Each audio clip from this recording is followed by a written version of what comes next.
بسم الله الرحمن الرحيم. In the name of Allah, the infinitely gracious, the most merciful. براءة من الله ورسوله إلى الذين عاهدتم من المشركين. This is a declaration of annulment from Allah and His Messenger to the polytheists with whom you had an agreement.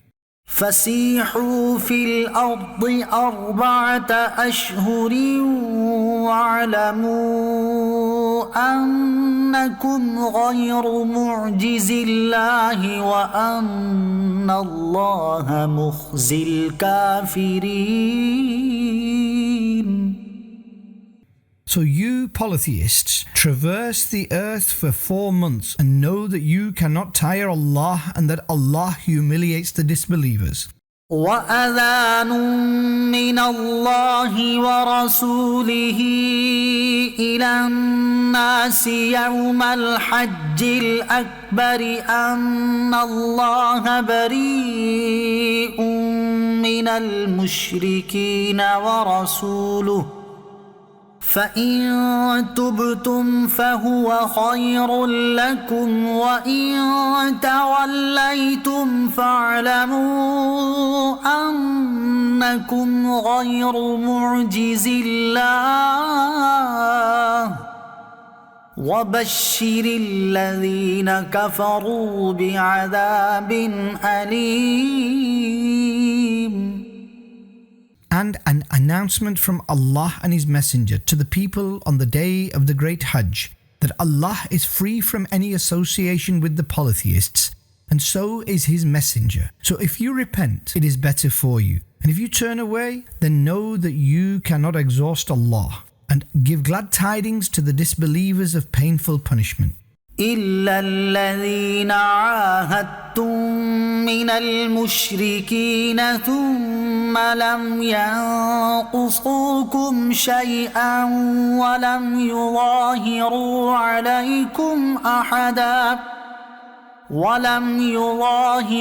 عليكم أحدا فأتموا إليهم عهدهم إلى مدتهم إن الله يحب المتقين. Except those among the polytheists with whom you had a covenant, then they did not breach your covenant in any way and did not aid anyone against you, so complete the duration of their covenant. Allah loves the pious. فإذا انسلخ الأشهر الحرم فاقتلوا المشركين حيث وجدتموهم وخذوهم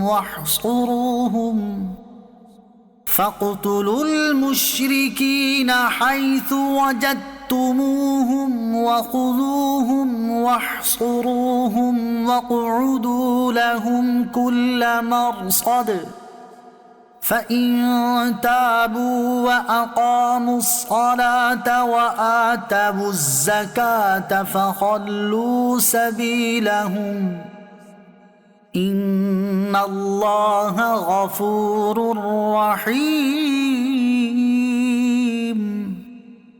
So when the sacred months have passed, kill the polytheists wherever you find them during war. Seize them, besiege them, and sit in every place of ambush for them. If they repent, establish the prayer and give zakat, clear their path. Indeed, Allah is most forgiving, most merciful. وإن أحد من المشركين استجارك فأجره حتى يسمع كلام الله ثم أبلغه مأمنه ذلك بأنهم قوم لا يعلمون. If a polytheist seeks your protection, grant it to him so that he hears the words of Allah and escort him to his place of safety. This is because they are people who do not know. كيف يكون للمشركين عهد عند الله وعند رسوله إلا الذين عاهدتم عند المسجد الحرام فما استقاموا لكم فاستقيموا لهم إن الله يحب المتقين. How can there be a covenant for the polytheists with Allah and His Messenger except those with whom you had an agreement near Masjid al-Haram, Makkah? So as long as they uphold it for you, uphold it for them. Indeed, Allah loves the righteous. كيف وإن يظهروا عليكم لا يرقبوا فيكم إلا ولا ذمة يرضونكم بأفواههم وتأبى قلوبهم وأكثرهم فاسقون. How can this be, since if they prevail over you, they will not consider any kinship nor any covenant in your case? They appease you with their mouths and deny with their hearts, and most of them are disobedient. اشتروا بآيات الله ثمنا قليلا فصدوا عن سبيله إنهم ساء ما كانوا يعملون. They have exchanged the verses of Allah for a trivial sum and have prevented others from His path. Surely what they do is most evil.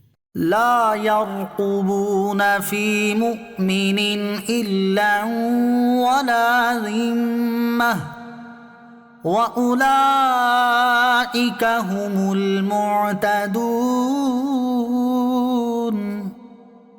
They do not honor ties of kingship or covenants with the believers, and it is they who are the transgressors.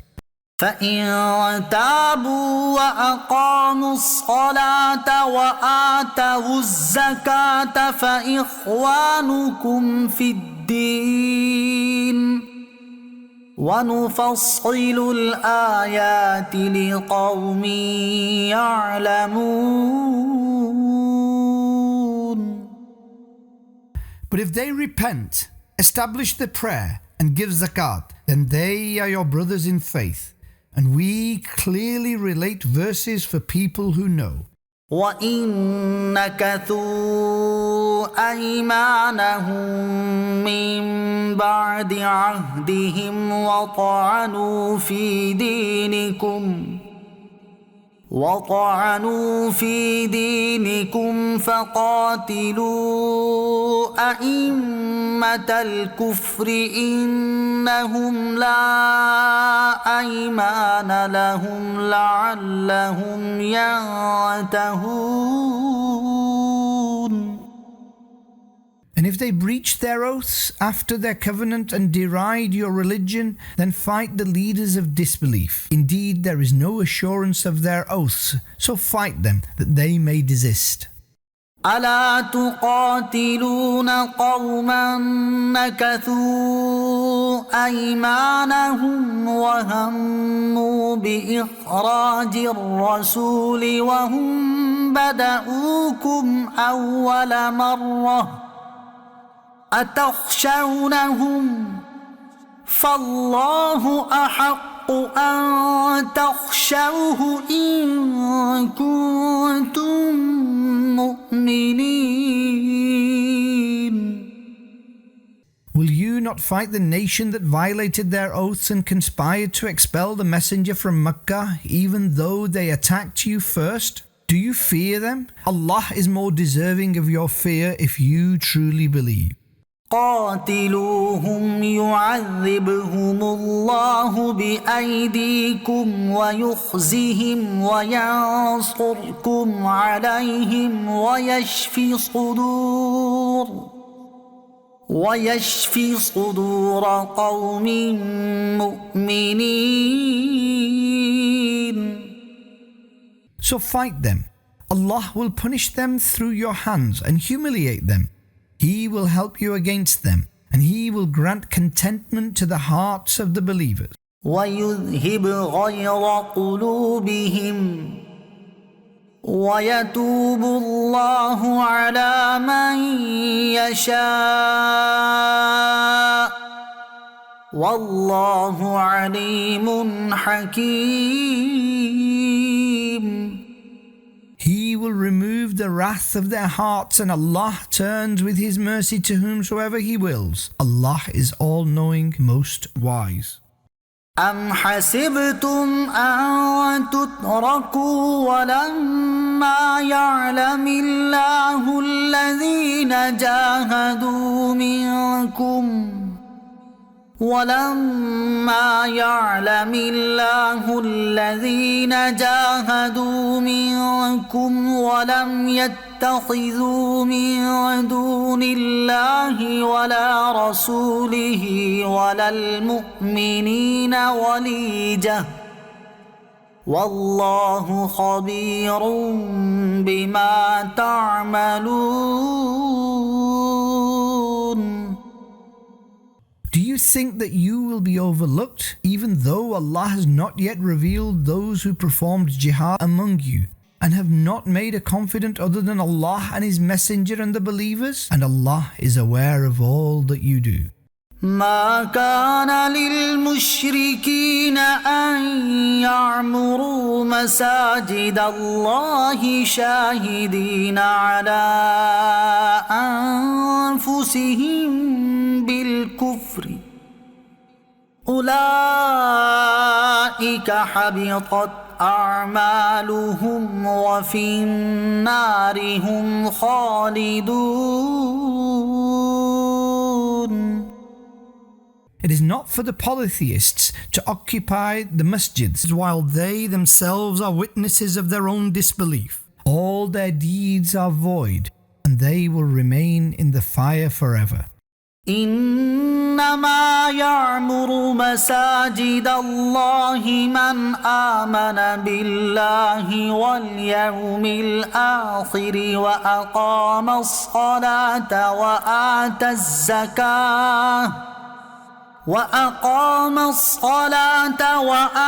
الزكاة ولم يخش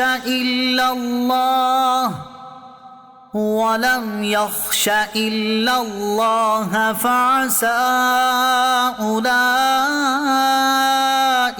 أن يكونوا من المهتدين. And the masjids of Allah are only inhabited by those who believe in Allah and the Last Day, and establish the prayer and give zakat, and fear none except Allah. So soon these people will be among the rightly guided. أجعلتم سقاية الحاج وعمارة المسجد الحرام كمن آمن بالله واليوم الآخر وجاهد في سبيل الله لا يستوون عند الله والله لا يهدي القوم الظالمين.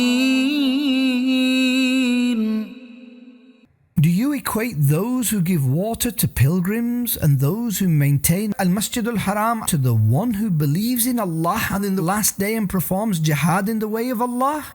They are not equal in the court of Allah, and Allah does not guide the oppressors. الذين آمنوا وهاجروا وجاهدوا في سبيل الله بأموالهم وأنفسهم أعظم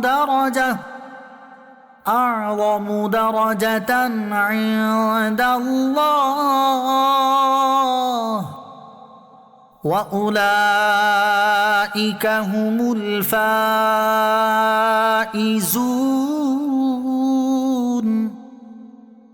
Those who embraced faith and migrated and performed jihad in the way of Allah with their wealth and lives, they have a most prominent rank in the court of Allah, and it is they who are successful. يبشرهم ربهم برحمة منه ورضوان وجنات لهم فيها نعيم مقيم. Their Lord gives them glad tidings of mercy and divine acceptance and gardens. There are everlasting bounties for them therein. خالدين فيها أبدا إن الله عنده أجر عظيم. They will remain therein forever. Indeed, with Allah there is great reward. يا أيها الذين آمنوا لا تتخذوا آباءكم وإخوانكم أولياء لا تتخذوا آباءكم وإخوانكم أولياء إن استحبوا الكفر على الإيمان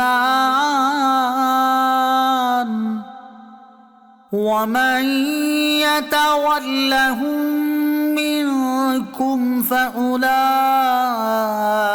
هم الظالمون.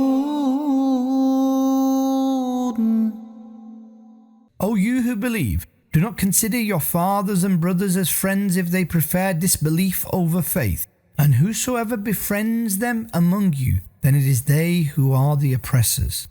قل إن كان آباؤكم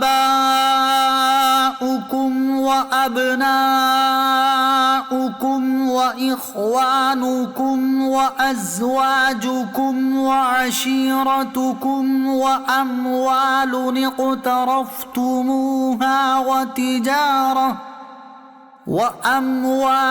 اقترفتموها وتجارة تخشون كسادها ومساكن ترضونها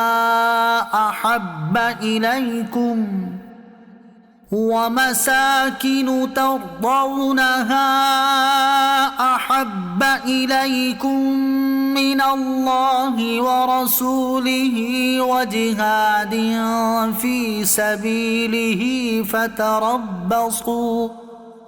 فتربصوا حتى يأتي الله بأمره والله لا يهدي القوم الفاسقين.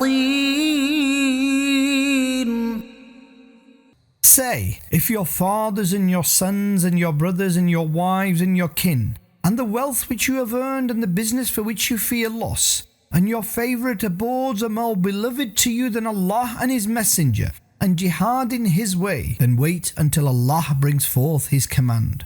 Allah does not guide the disobedient people. لقد نصركم الله في مواطن كثيرة ويوم حنين إذ أعجبتكم كثرتكم فلم تغن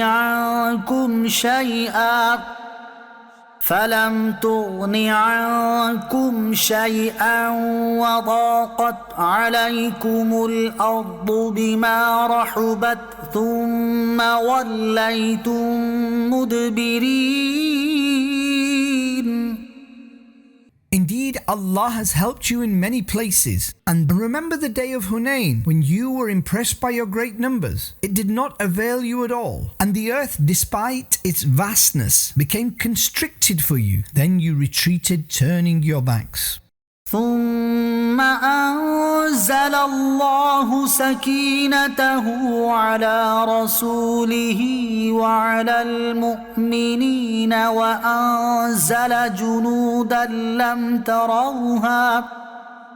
وأنزل جنودا لم تروها وعذب الذين كفروا وذلك جزاء الكافرين.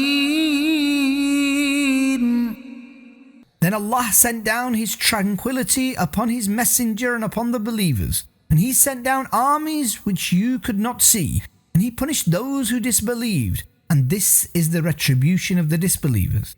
ثم يتوب الله من بعد ذلك على من يشاء والله غفور رحيم. Then Allah will grant the ability to repent to whomsoever He wills thereafter, and Allah is most forgiving, most merciful. يا أيها الذين آمنوا إنما المشركون نجس فلا يقربوا المسجد الحرام إنما المشركون نجس فلا يقربوا المسجد الحرام بعد عامهم هذا وإن خفتم عيلة فسوف يغنيكم الله من فضله إن شاء إن الله عليم حكيم. O you who believe, polytheists are absolutely impure, so they should not come near Al-Masjid al-Haram after this year of theirs. And if you fear destitution, then soon Allah will endow you with affluence from His grace if He wills. Indeed, Allah is all-knowing, most wise. قاتلوا الذين لا يؤمنون بالله ولا باليوم الآخر ولا يحرمون ما حرم الله ورسوله ولا يدينون دين الحق من الذين أوتوا الكتاب ولا يدينون دين الحق من الذين أوتوا الكتاب حتى يعطوا الجزية عن يد وهم صاغرون. Perform jihad against those who do not believe in Allah and the Last Day, and those who do not forbid that which Allah and His Messenger have forbidden, and those who do not adhere to the religion of truth amongst those who were given the book, until they pay the poll tax, i.e. jizya, with their very own hands while they are subdued.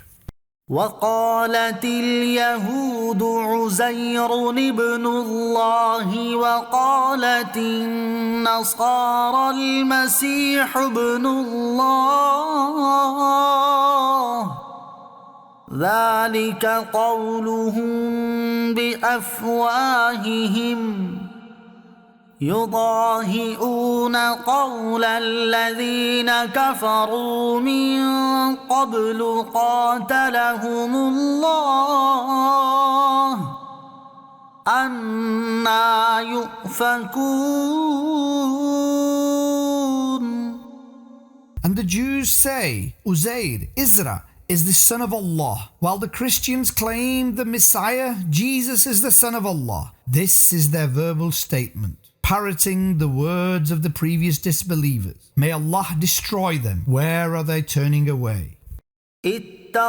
اتخذوا أحبارهم ورهبانهم أربابا من دون الله والمسيح ابن مريم وما أمروا إلا ليعبدوا إلها واحدا لا إله إلا هو سبحانه عما يشركون. And they have taken their rabbis and monks as gods other than Allah, and the Messiah, son of Maryam too, and yet they were only commanded to worship one God. There is no God except Him. He is pure from what they ascribe as partners. يريدون أن يطفئوا نور الله بأفواههم ويأبى الله إلا أن يتم نوره ولو كره الكافرون. They intend to extinguish the light of Allah with their mouths, even though Allah will not allow anything but this, that He perfects His light, even if the disbelievers disapprove. هو الذي أرسل رسوله بالهدى ودين الحق ليظهره على الدين كله ولو كره المشركون. It is He who sent His messenger with guidance and the true religion, so that He may cause it to prevail over all religions, even if the polytheists disapprove. يا أيها الذين آمنوا إن كثيرا من الأحبار والرهبان ليأكلون أموال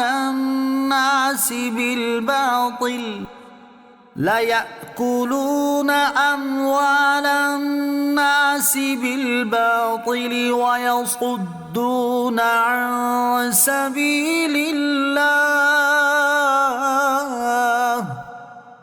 والذين يكنزون الذهب والفضة ولا ينفقونها في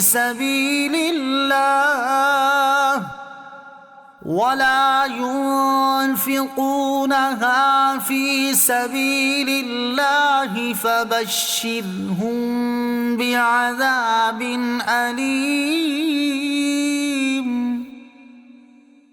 O you who believe, indeed many rabbis and monks unlawfully consume the wealth of people and prevent others from the way of Allah, and those who accumulate gold and silver and do not spend in the way of Allah, give them glad tidings of painful punishment.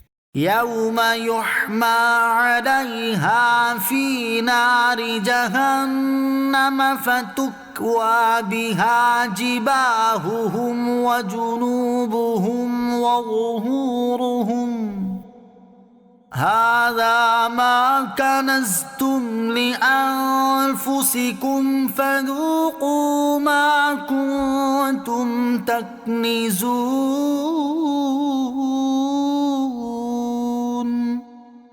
The day when it, wealth, will be heated in the fire of hell, then their foreheads and their sides and their backs will be branded with it.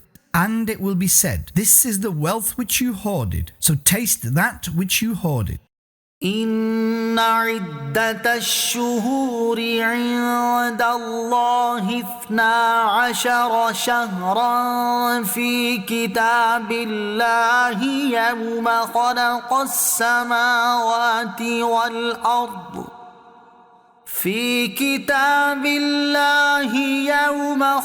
السماوات والأرض منها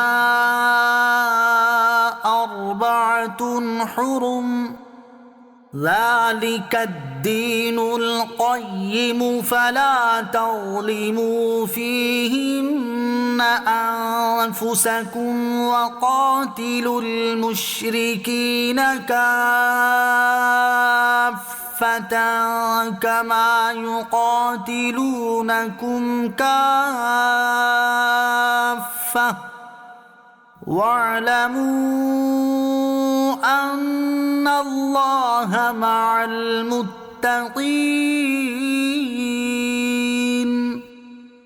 The number of months with Allah is 12 in the book of Allah since the day He created the heavens and the earth. Out of these, 4 are sacred. This is the straight religion, so do not wrong yourselves in them and fight all the polytheists, just as they fight all of you.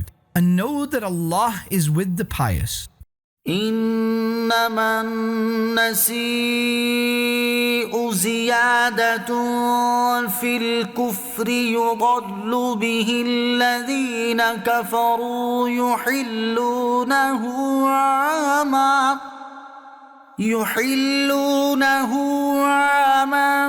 ويحرمونه عاما ليواطئوا عدة ما حرم الله فيحلوا ما حرم الله زين لهم سوء أعمالهم والله لا يهدي القوم الكافرين.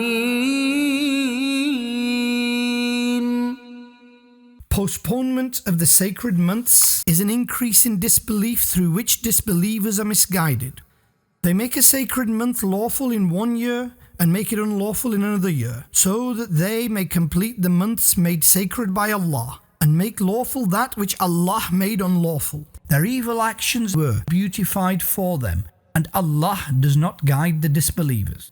يا أيها الذين آمنوا ما لكم إذا قيل لكم انفروا في سبيل الله اثاقلتم إلى الأرض أرضيتم بالحياة الدنيا من الآخرة فما متاع الحياة الدنيا في الآخرة إلا قليل. O you who believe, what has happened to you? When you are told to go forth in the way of Allah, you cling to the earth. Have you become content with the life of the world over the hereafter? So the provisions of worldly life are but very little compared to the hereafter. إلا تنفروا يعذبكم عذابا أليما ويستبدل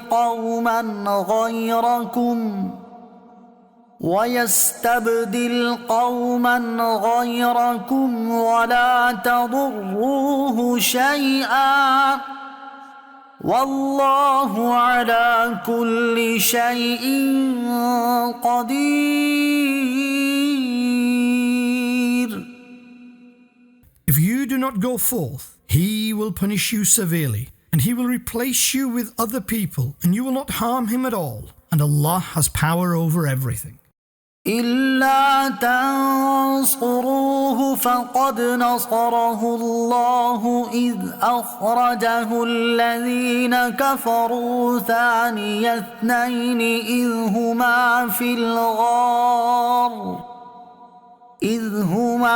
الغار إذ يقول لصاحبه لا تحزن إن الله معنا فأنزل الله سكينته عليه وأيده بجنود لم تروها وجعل كلمة الذين كفروا السفلى وكلمة الله هي العليا والله عزيز حكيم.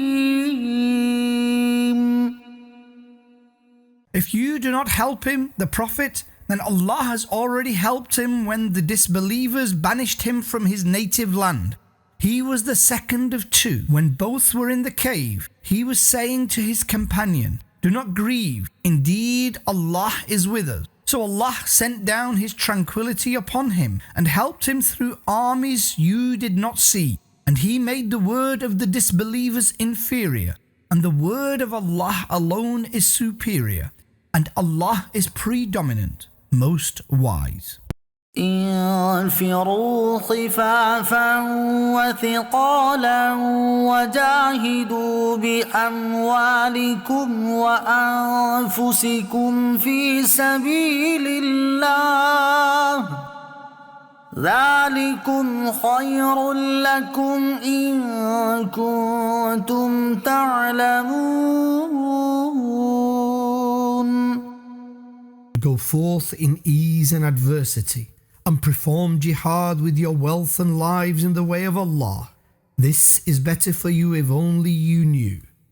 لو كان عرضا قريبا وسفرا قاصدا لاتبعوك ولكن بعدت عليهم الشقة وسيحلفون بالله لو استطعنا لخرجنا معكم يهلكون أنفسهم والله يعلم إنهم لكاذبون.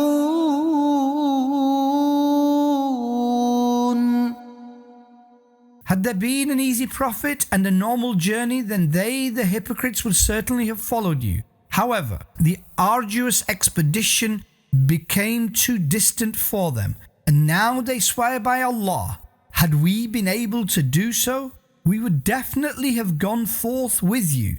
They are destroying themselves, and Allah knows that indeed they are liars. عفى الله عنك لما أذنت لهم حتى يتبين لك الذين صدقوا وتعلم الكاذبين. May Allah pardon you.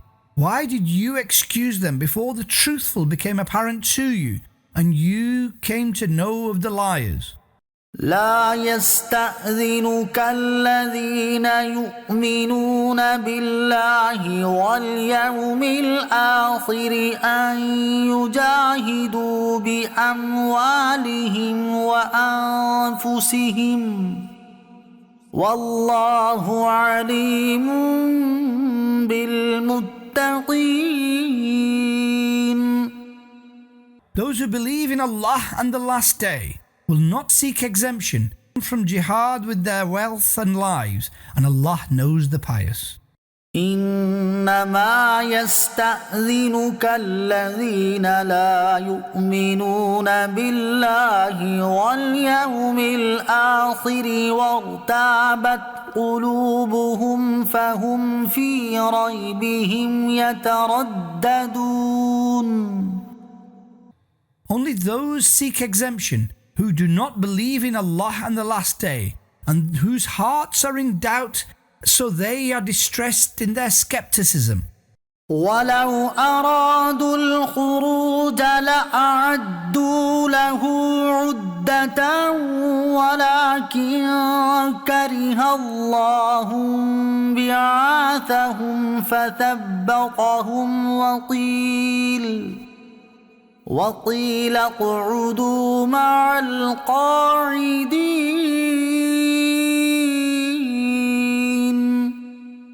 And had they intended to set off, then they would have prepared some provisions for it.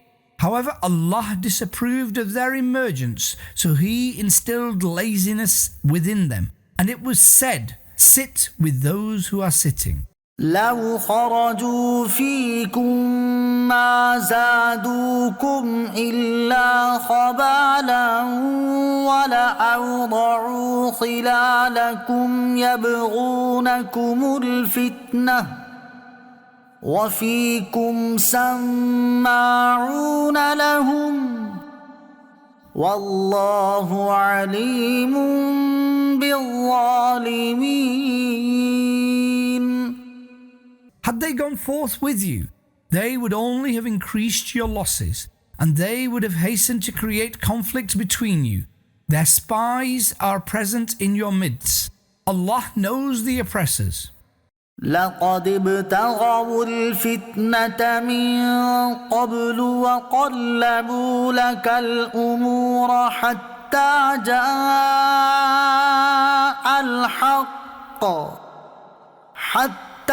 جاء الحق وظهر أمر الله وهم كارهون. Indeed, they had previously sought discord, and dear beloved Prophet, they had conspired against you before until the truth came, and the religion of Allah prevailed even though they disapproved. ومنهم من يقول ائذن لي ولا تفتني ألا في الفتنة سقطوا وإن جهنم لمحيطة بالكافرين. And among them one says, "Grant me leave, and do not place me in a trial." Pay heed, they are already in discord, and indeed hell encompasses the disbelievers. إن تصبك حسنة تسؤهم وإن تصبك مصيبة يقولوا قد أخذنا أمرنا من قبل ويتولوا وهم فرحون. If goodness reaches you, they are averse to it, and if a calamity befalls you, they say, "We had already taken our precautions," and they return rejoicing. قل لن يصيبنا إلا ما كتب الله لنا هو مولانا وعلى الله فليتوكل المؤمنون. Say, only that which Allah has decreed for us will reach us. He is our helper, and the believers should only place their trust in Allah.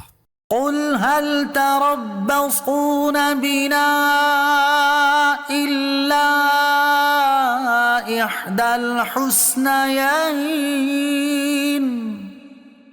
ونحن نتربص بكم أن يصيبكم الله بعذاب من عنده أو بأيدينا فتربصوا إنا معكم متربصون. Say, are you waiting for one of two most favorable matters for us? And we are waiting for you that Allah afflicts you with punishment from Himself or by our hands. So wait, indeed we are waiting with you. قل أنفقوا طوعا أو كرها لن يتقبل منكم إنكم كنتم قوما فاسقين. Say, spend willingly or unwillingly, it will never be accepted from you. Certainly you are a disobedient nation. وما منعهم أن تقبل منهم نفقاتهم إلا أنهم كفروا بالله وبرسوله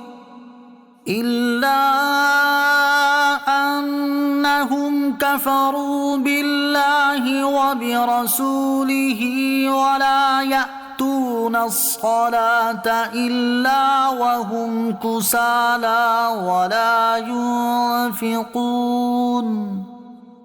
ولا ينفقون إلا وهم كارهون.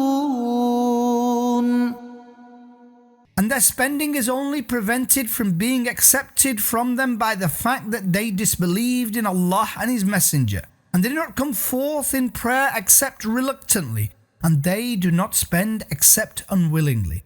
فلا تعجبك أموالهم ولا أولادهم إنما يريد الله ليعذبهم بها في الحياة الدنيا وتزهق أنفسهم وهم كافرون. So do not be astonished by their wealth nor their children. Allah only wills that He seizes comfort from them in the worldly life through such means, and their souls depart in the state of disbelief. ويحلفون بالله إنهم لمنكم وما هم منكم ولكنهم قوم يفرقون. And they, hypocrites, swear by Allah that they are among you even though they are not among you. However, they are people who are afraid. لو يجدون ملجأ أو مغارات أو مدخلا لولوا إليه وهم يجمحون. If they could find a shelter or a cave or an opening, they would hasten towards it. ومنهم من يلمزك في الصدقات فإن أعطوا منها رضوا وإن لم يعطوا منها إذا هم يسخطون. And among them there is one who criticizes you in the distribution of charities. If they are given a share thereof, they become content. And if they are not granted anything thereof, then they become annoyed. ولو أنهم رضوا ما آتاهم الله ورسوله وقالوا حسبنا الله سيؤتينا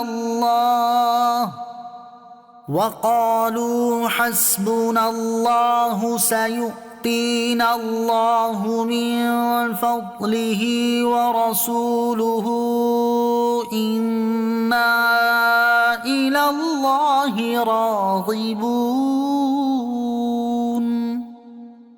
And it would have been better if they were content with that which Allah and His Messenger granted them, and said, Allah is sufficient for us. Soon Allah and His Messenger will endow us with more from His grace. Indeed, we are inclined to Allah.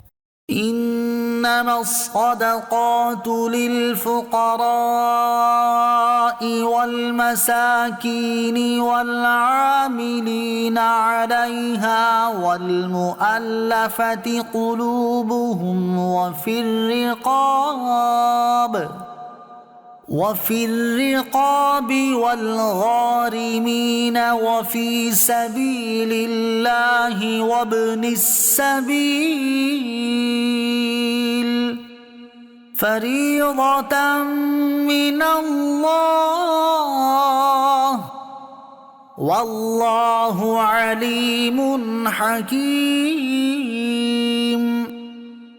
Zakat is only for the poor, the destitute, the collectors appointed for it, those whose hearts are to be reached with the love of Islam, the freeing of a slave, debtors, those in the way of Allah and the wayfarer. A decree from Allah, and Allah is all-knowing.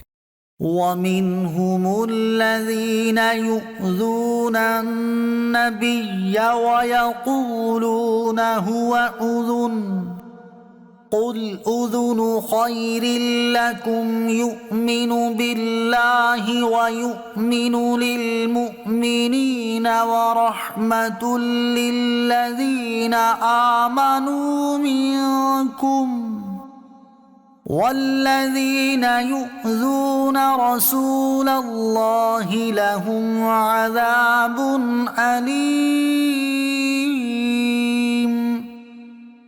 And among them there are some who offend the Prophet, and they say he is an ear. Say, an ear that is good for you. He believes in Allah, and he has certainty in the word of the Muslims, and he is mercy for those who believe among you, and those who offend the Messenger of Allah. There is painful punishment for them. يحلفون بالله لكم ليرضوكم والله ورسوله أحق أن يرضوه إن كانوا مؤمنين. O Muslims, they swear by Allah before you to appease you, even though Allah and His Messenger are more deserving of this, that they please Him if they are believers. ألم يعلموا أنه من يحادد الله ورسوله فأن له نار جهنم خالدا فيها ذلك الخزي العظيم. Did they not know that whosoever opposes Allah and His Messenger, then there is the fire of hell for him? He will reside therein forever. This is extreme humiliation. يحذر المنافقون أن تنزل عليهم سورة تنبئهم بما في قلوبهم قل استهزئوا إن الله مخرج ما تحذرون. The hypocrites fear lest a chapter of the Quran is revealed against them which would relate what is in their hearts. Say, mock as you desire. Indeed, Allah will disclose what you fear. وَلَئِن سَأَلْتَهُمْ لَيَقُولُنَّ إِنَّمَا كُنَّا نَخُوضُ وَنَلْعَبُ قُلْ أَبِاللَّهِ وَآيَاتِهِ وَرَسُولِهِ كُنتُمْ تَسْتَهْزِئُونَ. Dear beloved Prophet, if you question them, they will certainly say, we were only joking and playing. Say, do you mock Allah and His verses and His Messenger? لا تعتذروا قد كفرتم بعد إيمانكم إن نعف عن طائفة منكم نعذب طائفة بأنهم كانوا مجرمين. Do not make excuses. You have resorted to disbelief after showing faith. If we forgive any among you, then we will punish others as they are transgressors.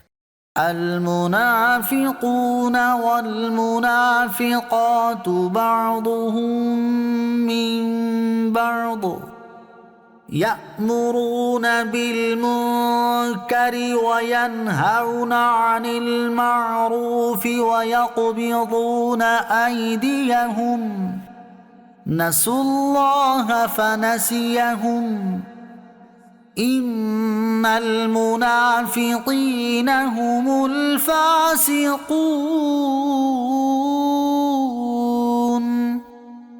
The hypocrites, men and women, are one and the same. They command evil and forbid good, and they withhold their hands from spending in the way of Allah. They have forgotten Allah, so He has forsaken them. Certainly the hypocrites are disobedient. وعد الله المنافقين والمنافقات والكفار نار جهنم خالدين فيها هي حسبهم ولعنهم الله ولهم عذاب مقيم. Allah has promised the hypocrites, men and women, and the disbelievers the fire of hell. They will reside therein forever. That hell is sufficient for them. And Allah has deprived them of mercy, and there is everlasting punishment for them.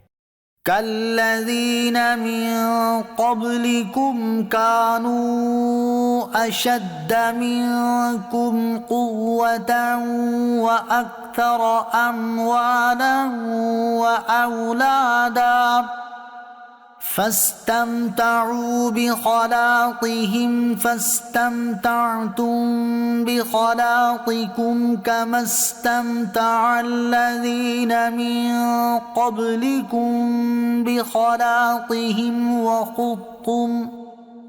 وخضتم كالذي خاضوا أولئك حبطت أعمالهم في الدنيا والآخرة وأولئك هم الخاسرون.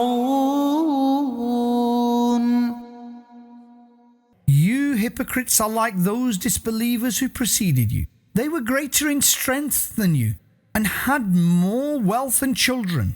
They enjoyed their worldly share, so you enjoy yours just as those who preceded you enjoyed theirs. And you have engaged in immorality, just as they resorted to immorality. All their deeds became void in this world and in the hereafter, and it is they who are the losers. ألم يأتهم نبأ الذين من قبلهم قوم نوح وعاد وثمود وقوم إبراهيم وأصحاب مدين والمؤتفكات أتتهم رسلهم بالبينات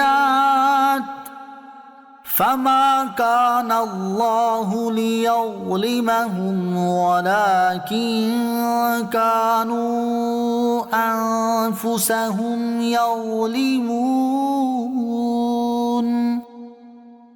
Has news not come to them of those who preceded them, the nation of Nuh and Ad and Thamud and the nation of Ibrahim, the people of Madian, and the inhabitants of the overturned villages? Many messengers came to them with clear signs.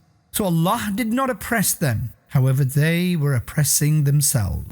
والمؤمنون والمؤمنات بعضهم أولياء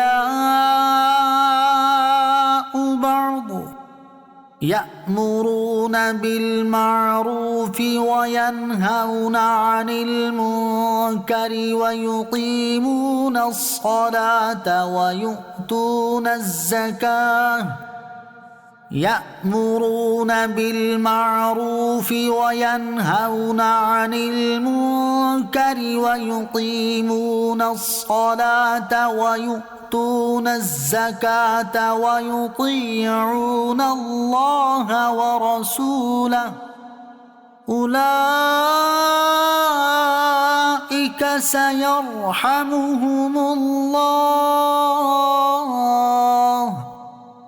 إن الله عزيز حكيم. And believing men and believing women are companions for one another. They enjoin good and forbid evil, and they establish the prayer, and they give zakat, and they obey Allah and His Messenger. They are those upon whom Allah will soon bestow mercy. Indeed, Allah is predominant, most wise. وعد الله المؤمنين والمؤمنات جنات تجري من تحتها الأنهار خالدين فيها ومساكن طيبة في جنات عدن ورضوان من الله أكبر ذلك هو الفوز العظيم. Allah has promised the believers, men and women, gardens beneath which rivers are flowing. They will reside therein forever, and pure abodes in the Garden of Eden. The pleasure of Allah is the greatest matter, and this is supreme success.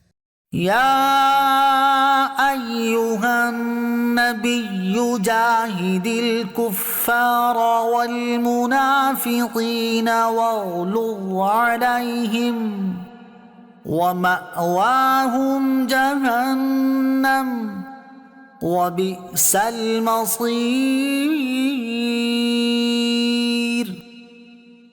Dear beloved Prophet, perform jihad against the disbelievers and hypocrites, and be stern with them, and their abode is hell, and what a terrible place of return it is. يحلفون بالله ما قالوا ولقد قالوا كلمة الكفر وكفروا بعد إسلامهم وهموا بما لم ينالوا وما نقموا إلا أن أغناهم الله ورسوله من فضله فإن يتوبوا يك خيرا لهم وإن يتولوا يعذبهم الله عذابا أليما في الدنيا والآخرة وما لهم في الأرض من ولي ولا نصير. The hypocrites swear by Allah that they said nothing even though they certainly uttered a word of blasphemy, and they resorted to disbelief after their faith in Islam, and they intended that which they did not attain, and they were only averse to this that Allah and His Messenger enrich them from His grace. But if they repent, it will be better for them. If they turn away, Allah will punish them severely in this world and the hereafter, and there will not be a supporter nor a helper for them in the earth. ومنهم من عاهد الله لئن آتانا من فضله لنصدقن ولنكونن من الصالحين. And among them there are some who have made a pledge with Allah. If He grants us from His grace, then we will most certainly give charity, and we will most definitely be among the righteous. فلما آتاهم من فضله بخلوا به وتولوا وهم معرضون. So when He granted them from His grace, they were miserly with it, and they withdrew, turning their faces away.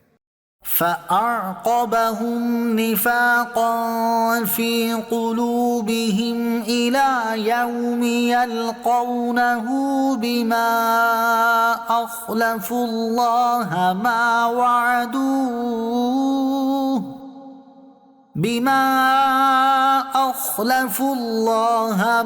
وعدوه وبما كانوا يكذبون. So Allah placed hypocrisy in their hearts until the day they will meet Him as they broke the promise they made to Him, and they were lying. ألم يعلموا أن الله يعلم سرهم ونجواهم وأن الله علام الغيوب. Did they not know that Allah knows their secrets and their whispering, and that Allah knows all matters of the unseen? الذين يلمزون المطوعين من المؤمنين في الصدقات والذين لا يجدون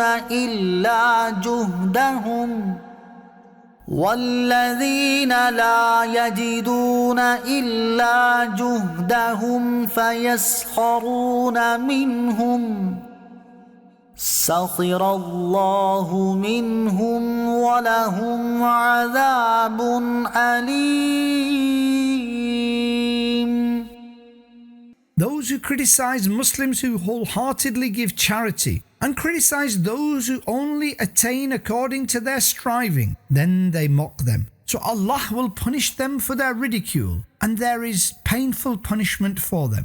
استغفر لهم أو لا تستغفر لهم إن تستغفر لهم 70 مرة فلن يغفر الله لهم ذلك بأنهم كفروا بالله ورسوله والله لا يهدي القوم الفاسقين.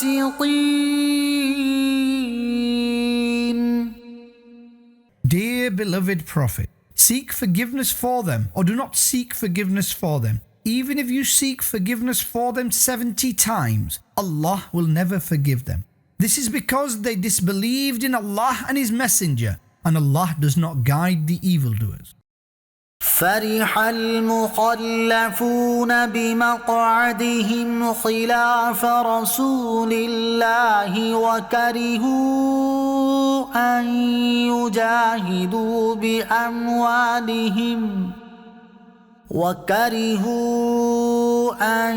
يجاهدوا بأموالهم وأنفسهم في سبيل الله وقالوا لا تنفروا في الحر قل نار جهنم أشد حرا لو كانوا يفقهون. Those hypocrites who remained behind rejoiced for doing so in defiance of the Messenger of Allah, and they disliked the prospect of performing jihad with their wealth and lives in the way of Allah. They said, do not go forth in this heat. Say, the fire of hell is far hotter, if only they somehow understood. فليضحكوا قليلا وليبكوا كثيرا جزاء بما كانوا يكسبون. So they should laugh little and cry a lot. This is recompense for that which they earned. فإن رجعك الله إلى طائفة منهم فاستأذنوك للخروج فقل لن تخرجوا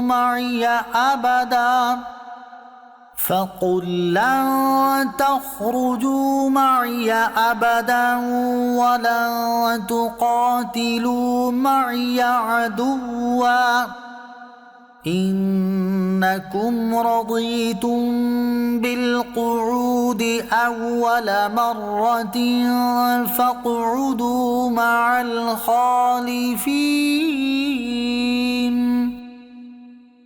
Then, dear beloved Prophet, if Allah takes you back to a group among them and they seek permission from you to go forth in jihad, say, you will never go forth with me, and you will never fight the enemy with me. You were content with sitting the first time, so sit with those who remain behind.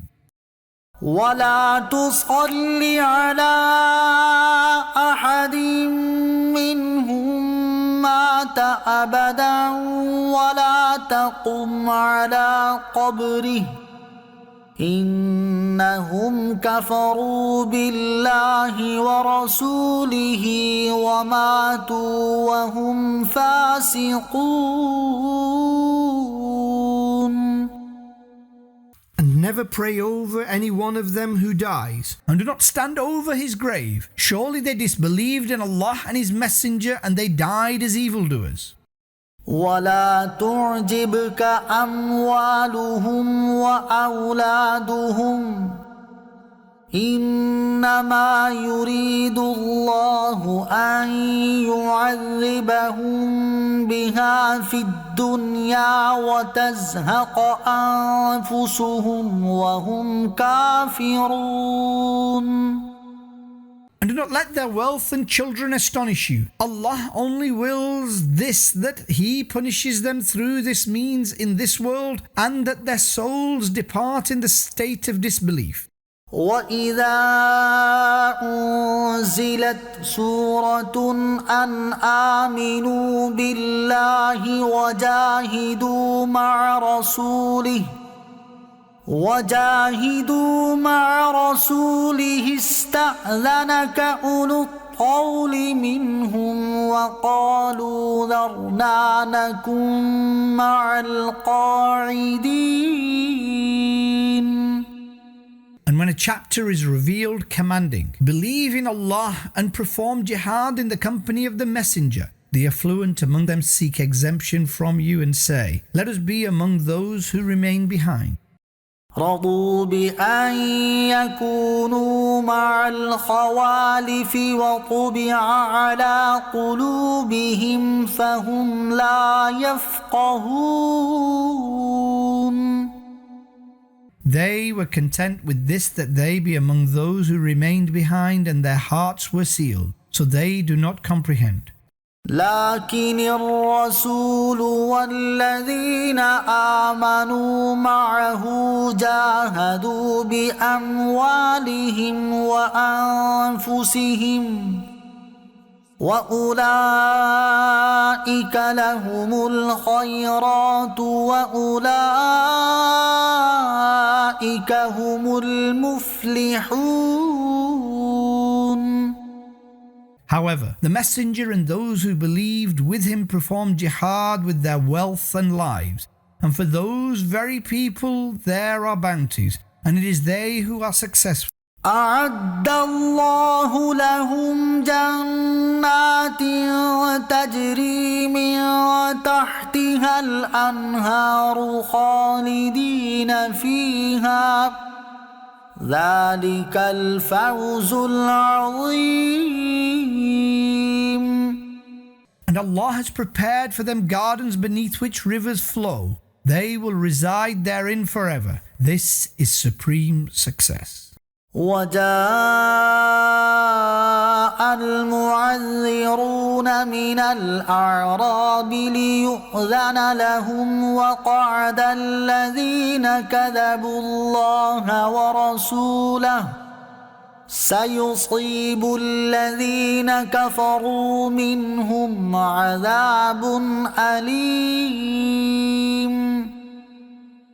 And those who offered excuses among the Bedouins came so that they may be excused. And those who lied to Allah and His Messenger remained behind. Soon the disbelievers among them will be afflicted with painful punishment.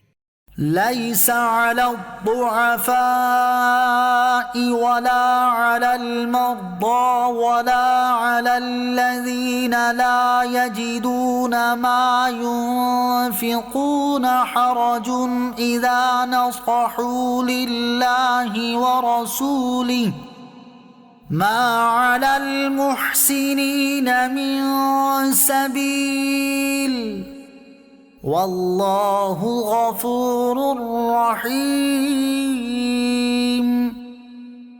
There is no blame upon the weak and the sick, and those who do not find that which they may spend, provided that they remain devoted to Allah and His Messenger. There is no way of blame against the virtuous, and Allah is most forgiving, most merciful. ولا على الذين إذا ما أتوك لتحملهم قلت لا أجد ما أحملكم عليه تولوا وأعينهم تفيض من الدمع حزنا ألا يجدوا ما ينفقون. And there is no blame upon those who come to you, so that you give them mounts, horses and camels. But you say, I do not find anything upon which I may let you be mounted. So they return while tears are flowing from their eyes in sorrow, as they do not acquire that which they may spend. إنما السبيل على الذين يستأذنونك وهم أغنياء رضوا بأن يكونوا مع الخوالف وطبع الله على قلوبهم فهم لا يعلمون. Blame is only on those who seek exemption from you while they are affluent. They are content to be with those who remain behind. Allah has placed a seal upon their hearts, so they do not know. يعتذرون إليكم إذا رجعتم إليهم قل لا تعتذروا لن نؤمن لكم قد نبأنا الله من أخباركم وسيرى الله عملكم ورسوله ثم تردون إلى عالم الغيب والشهادة فينبئكم بما كنتم تعملون.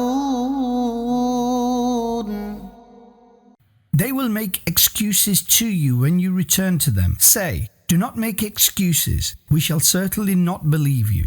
Allah has related your true state of affairs to us.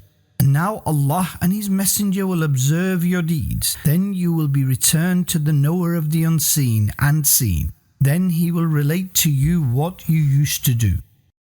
سيحلفون بالله لكم إذا انقلبتم إليهم لتعرضوا عنهم فأعرضوا عنهم إنهم رجس ومأواهم جهنم جزاء بما كانوا يكسبون. They will swear by Allah to you when you return to them, so that you pardon them. So shun them, for they are impure. For their misdeeds, hell is their destination and recompense. يحلفون لكم لترضوا عنهم فإن ترضوا عنهم فإن الله لا يرضى عن القوم الفاسقين. They swear to you so that you may be pleased with them. So even if you become pleased with them, Allah will not be pleased with disobedient people. الأعراب أشد كفرا ونفاقا وأجدر ألا يعلموا حدود ما أنزل الله على رسوله والله عليم حكيم. The Bedouin hypocrites are stauncher in disbelief and hypocrisy and more prone to remaining ignorant of the laws revealed by Allah to His Messenger, and Allah is all-knowing, most wise. ومن الأعراب من يتخذ ما ينفق مغرما ويتربص بكم الدوائر عليهم دائرة السوء والله سميع عليم. Among the Bedouin are those who consider what they spend in the way of Allah to be a penalty, and they await a change of fortune for you. Misfortune is upon them, and Allah is all-hearing, all-knowing. ومن الأعراب من يؤمن بالله واليوم الآخر ويتخذ يتخذ ما ينفق قربات عند الله وصلوات الرسول ألا إنها قربة لهم سيدخلهم الله في رحمته إن الله غفور رحيم. And among the Bedouin are those who believe in Allah and the Last Day and consider what they spend to be means to Allah's nearness and a means of attaining prophetic supplications. Pay heed, indeed that is a means of nearness for them. Soon Allah will make them enter His mercy. Surely Allah is most forgiving, most merciful. والسابقون الأولون من المهاجرين والأنصار والذين اتبعوهم بإحسان رضي الله عنهم ورضوا عنه وأعد لهم جنات تجري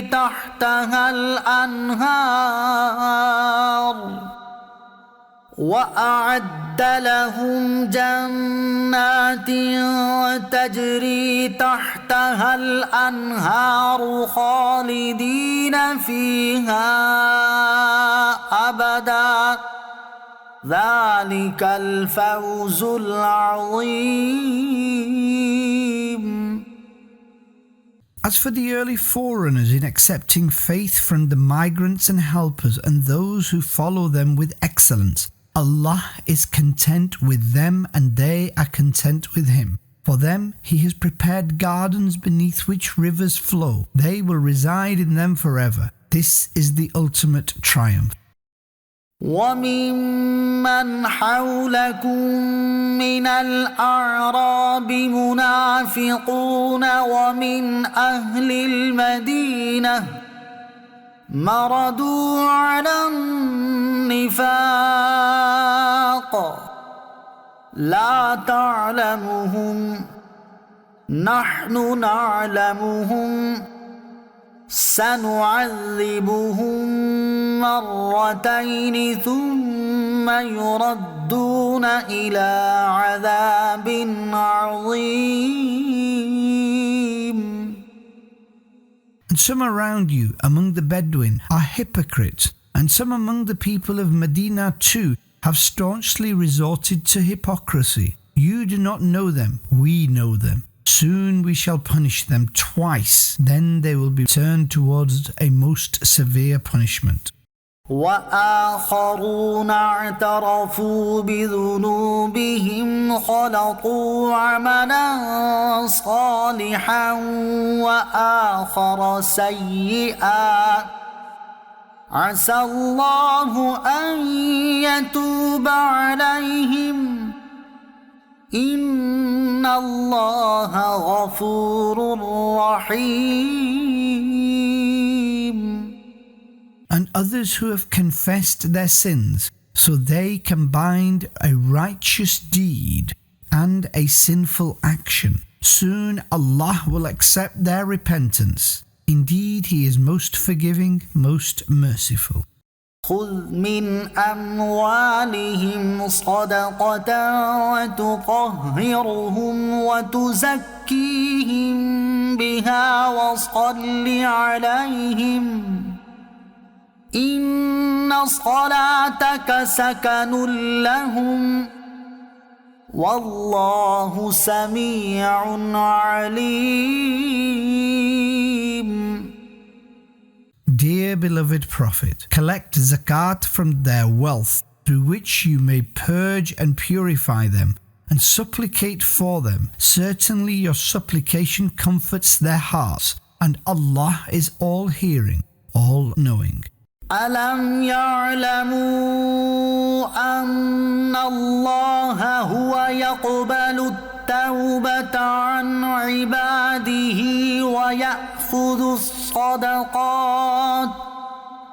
ويأخذ الصدقات وأن الله هو التواب الرحيم. Do they not know that Allah alone accepts the repentance of His people and accepts alms, and that only Allah is the acceptor of repentance, most merciful? وَقُلِ اعْمَلُوا فَسَيَرَى اللَّهُ عَمَلَكُمْ وَرَسُولُهُ وَالْمُؤْمِنُونَ وَسَتُرَدُّونَ إِلَى عَالِمِ الْغَيْبِ وَالشَّهَادَةِ فَيُنَبِّئُكُم بِمَا كُنتُمْ تَعْمَلُونَ. And say, act. Now Allah will observe your actions and His Messenger and the Muslims, and soon you will be returned to the knower of the unseen and the apparent. Then He will relate to you what you used to do. وآخرون مرجون لأمر الله إما يعذبهم وإما يتوب عليهم والله عليم حكيم. And the matter of some others has been deferred until the command of Allah comes. Either Allah will punish them or He will accept their repentance, and Allah is all-knowing, most wise. والذين اتخذوا مسجدا ضرارا وكفرا وتفريقا بين المؤمنين وإرصادا لمن حارب الله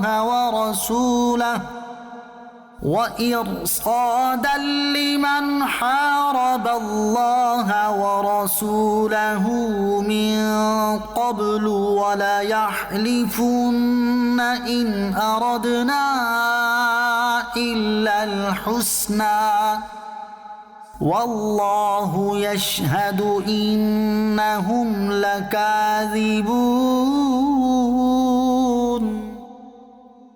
And some hypocrites are those who erected a masjid to cause harm, and to spread disbelief, and to create division between Muslims, and to wait for the one who has already opposed Allah and His Messenger, and they will most certainly swear, we intended nothing but good, and Allah bears witness that they are indeed liars. لا تقم فيه أبدا لمسجد أسس على التقوى من أول يوم أحق أن تقوم فيه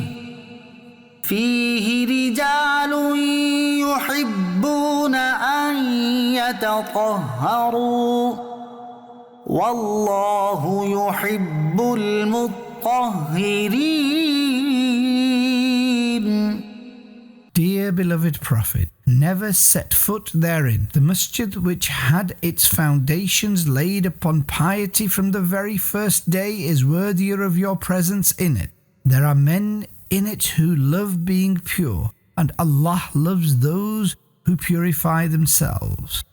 أفمن أسس بنيانه على تقوى من الله ورضوان خير أم من أسس بنيانه على شفا جرف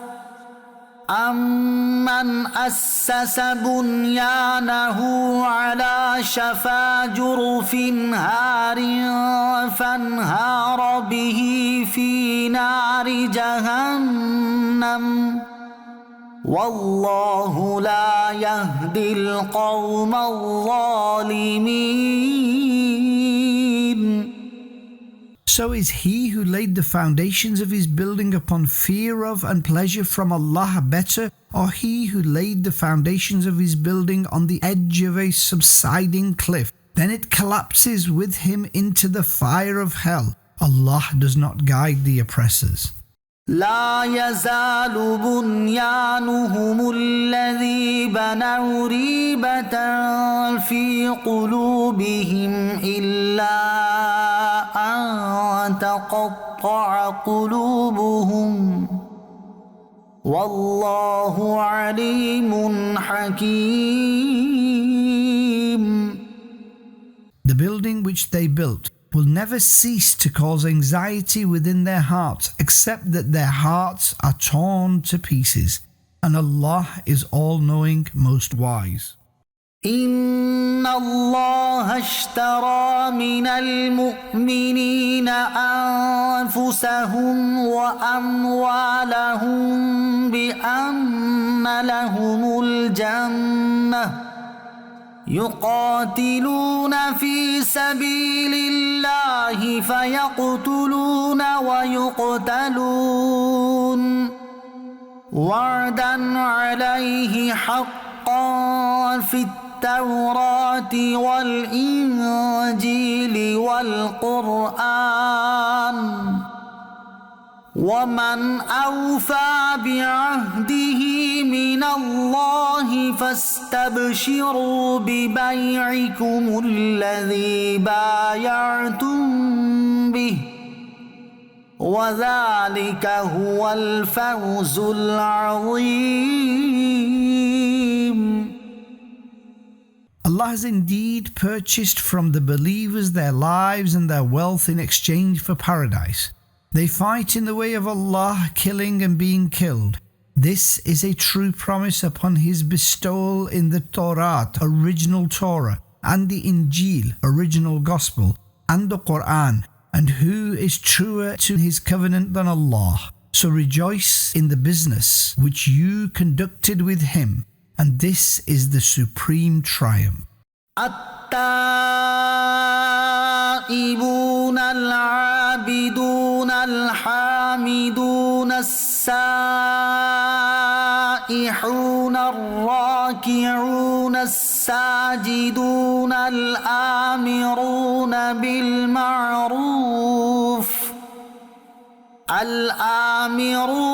بالمعروف والناهون عن المنكر والحافظون لحدود الله وبشر المؤمنين. The penitent, the worshippers, those who praise, those who fast, those who bow in prayer, those who prostrate, those who command the good, those who condemn evil, and the guardians of the boundaries set by Allah, and give glad tidings to the Muslims. ما كان للنبي والذين آمنوا أن يستغفروا للمشركين ولو كانوا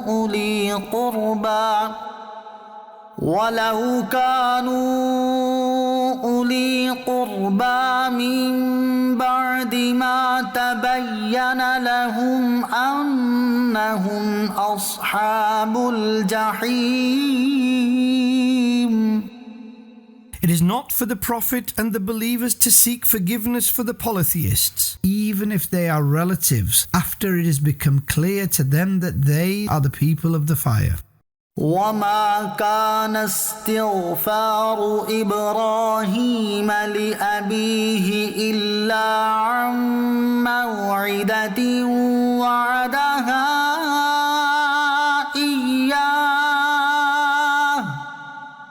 فلما تبين له أنه عدو لله تبرأ منه إن إبراهيم لأواه حليم. And Ibrahim, seeking forgiveness for his father, i.e. uncle, was only due to a promise that he had made to him. So when it became absolutely clear to Ibrahim that he was an enemy of Allah, he became disaffiliated from him. Ibrahim was very tender-hearted, forbearing. وما كان الله ليضل قوما بعد إذ هداهم حتى يبين لهم ما يتقون إن الله بكل شيء عليم. Does not befit the majesty of Allah to let a nation stray after guiding them until He clearly relates to them what they must refrain from. Indeed, Allah knows everything. إن الله له ملك السماوات والأرض يحيي ويميت وما لكم من دون الله من ولي ولا نصير. Indeed, the kingdom of the heavens and the earth is for Allah alone. He gives life and causes death, and you neither have a supporter nor a helper other than Allah. لقد تاب الله على النبي والمهاجرين والأنصار الذين اتبعوه في ساعة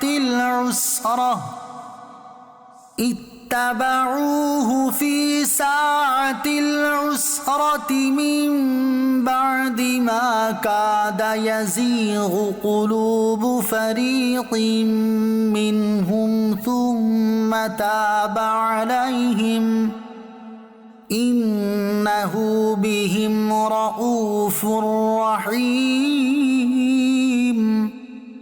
The mercy of Allah turned towards the Prophet and those migrants and helpers who followed him, the Prophet, during a time of adversity. Although it was near that the heart of a group among them became deviated, then the mercy of Allah turned towards them. Surely He is most compassionate, most merciful to them. وعلى الثلاثة الذين خلفوا حتى إذا ضاقت عليهم الأرض بما رحبت وضاقت عليهم أنفسهم وظنوا أن لا ملجأ من الله إلا إليه ثم تاب عليهم ليتوبوا إن الله هو التواب الرحيم.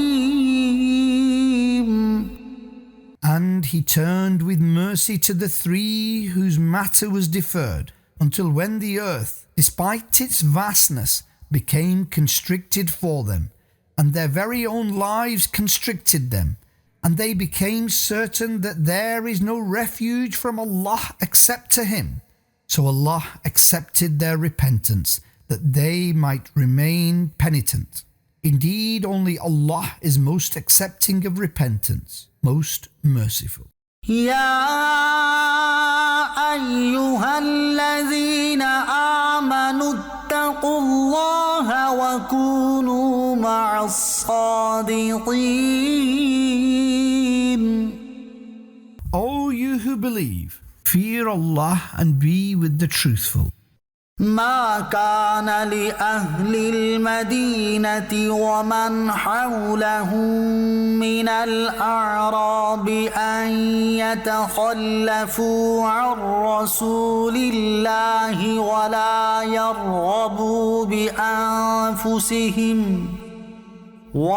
يرغبوا بأنفسهم عن نفسه ذلك بأنهم لا يصيبهم ظمأ ولا نصب ولا مخمصة في سبيل الله ولا يطؤون موطئا يغيظ الكفار ولا ينالون ينالون من عدو نيلا إلا كتب لهم به عمل صالح إن الله لا يضيع أجر المحسنين. It was not for the inhabitants of Medina and those residing around them among the Bedouins that they remained behind after the Messenger of Allah, nor to consider their lives dearer than his. This is because whatever thirst or suffering or hunger afflicts them in the way of Allah, and wherever they set foot in a region which enrages the disbelievers, and whatever they attain from the enemy, a good deed is written for them.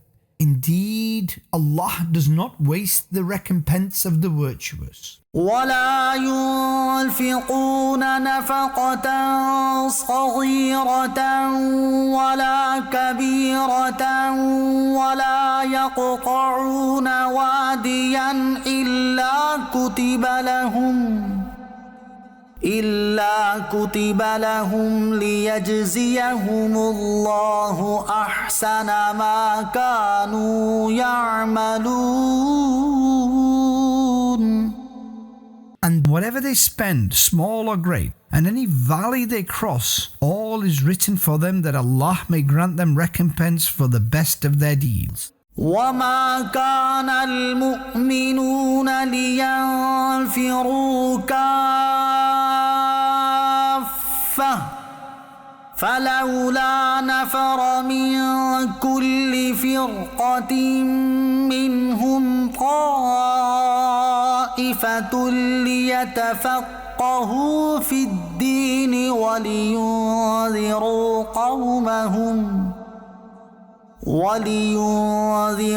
قومهم إذا رجعوا إليهم لعلهم يحذرون. And it is not feasible for the believers that all go forth. So why should not a faction from every group go forth to attain the understanding of the religion and to warn their community when they return to them, that they may fear? يا أيها الذين آمنوا قاتلوا الذين يلونكم من الكفار وليجدوا فيكم غلظة واعلموا أن الله مع المتقين.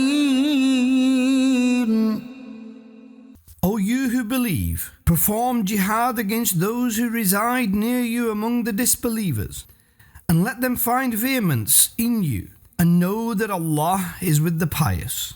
وَإِذَا مَا أُنزِلَتْ سُورَةٌ فَمِنْهُم مَّن يَقُولُ أَيُّكُمْ زَادَتْهُ هَٰذِهِ إِيمَانًا فأما الذين آمنوا فزادتهم إيمانا وهم يستبشرون.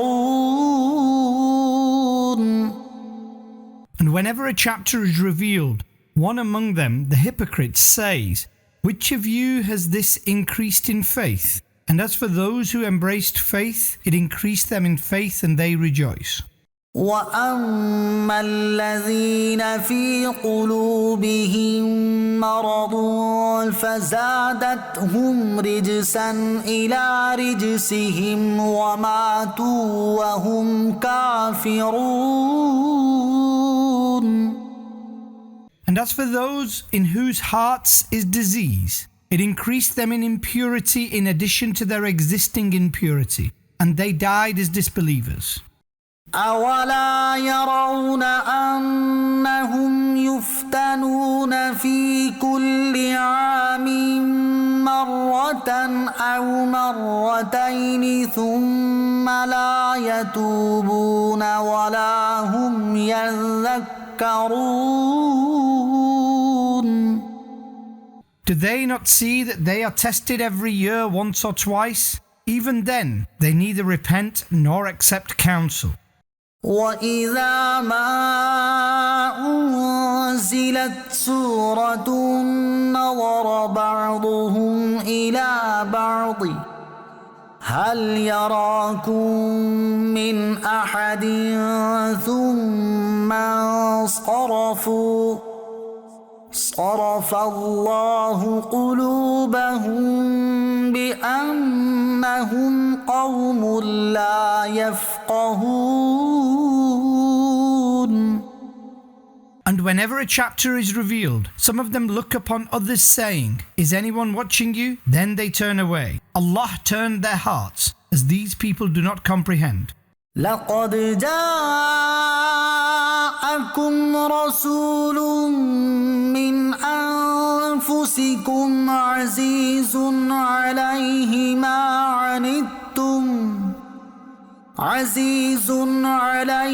مَا عَنِتُّمْ حَرِيصٌ عَلَيْكُمْ بِالْمُؤْمِنِينَ رَءُوفٌ رَحِيمٌ. Surely there has come to you an exalted messenger from among you. Anxious is he by what you endure, deeply concerned for your well-being, exceptionally gracious, merciful to the believers.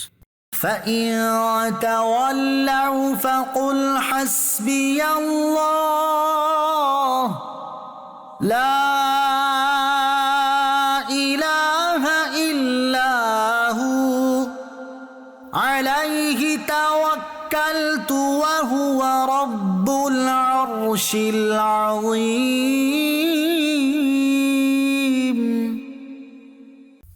So if they turn away, say, "Allah is sufficient for me. There is no God but Him. I have placed my trust in Him alone, and He is the Lord of the Supreme Throne."